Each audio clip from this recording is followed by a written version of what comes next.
ನೋಡ್ತಾ ಇದ್ರೆ ಮಗುವಿನ ತಾಯಿ ಏನಿದ್ದಾರೋ ಗಂಡನನ್ನ ಬಿಟ್ಟು ಆಕೆಯ ಅಕ್ಕನ ಮನೆಯಲ್ಲಿ ವಾಸವಿದ್ದಾಳೆ ಎನ್ನುವಂತ ಮಾಹಿತಿಯನ್ನು ಕೂಡ ಪೊಲೀಸ್ ಇಲಾಖೆ ಹೇಳ್ತಾ ಇದೆ. ಜೊತೆಗೆ ಗಂಡನ ಕಡೆಯಿಂದ ಏನಾದ್ರೂ ಮಗುವಿನ ತೆಗೆದುಕೊಂಡು ಹೋಗಿರಬಹುದಾ ಎನ್ನುವಂತ ನಿಟ್ಟಿನಲ್ಲಿ ಕೂಡ ಪೊಲೀಸ್ ಇಲಾಖೆ ಈಗಾಗಲೇ ತನಿಖೆ ಮಾಡುವಂತ ಕೆಲಸ ಆಗಿದೆ.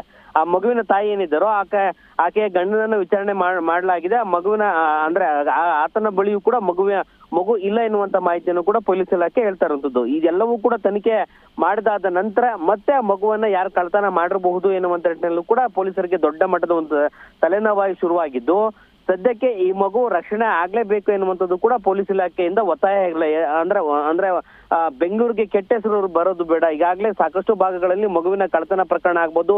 ಜೊತೆಗೆ ಬೆಂಗಳೂರಿನ ಖಾಸಗಿ ಒಂದಷ್ಟು ಶಾಲೆಗಳ ಬಳಿ ಮಾಸ್ಕ್ ಮ್ಯಾನ್ ಓಡಾಡ್ತಾ ಇದ್ದಾನೆ, ಚಾಕ್ಲೇಟ್ ಕೊಡುವ ನೆಪದಲ್ಲಿ ಮಗುವಿನ ಹತ್ರ ಬರ್ತಾ ಇದ್ದಾರೆ ಎನ್ನುವಂತ ಕೂಡ ಇತ್ತೀಚೆಗೆ ಕಬ್ಬನ್ ಪಾರ್ಕ್ ಪೊಲೀಸ್ ಠಾಣೆಯಲ್ಲೂ ಕೂಡ FIR ದಾಖಲಾಗಿದೆ. ಈ ಎಲ್ಲಾ ಪ್ರಕರಣಗಳ ಸಂಬಂಧಪಟ್ಟಿಗೆ ಈಗ ಈ ಒಂದು ಹೆಣ್ಣು ಮಗು ಹೆಚ್ಚು